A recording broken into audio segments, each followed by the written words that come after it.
Welcome to Instant Cooking. Today I am making very simple but very different, very tasty dish called potato halwa. And you can eat this dish while you are fasting. For this, ingredients are very simple: boiled and mashed potato, sugar, clarified butter and cardamom. So firstly, mash the boiled potato, mash it very properly.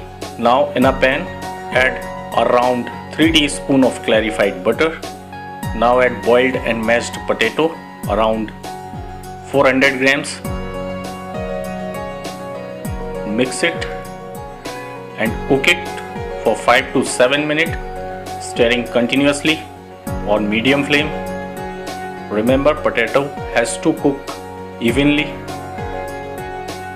Now add 5 to 7 cardamom. Mix it well. Add sugar as per your taste. Mix it well. Let sugar dissolve. Cook till clarified butter separated. Now you can see the clarified butter, means your potato halwa is ready. So serve it. Garnish it with cardamom. So very easy and very tasty potato halwa is ready. Thank you.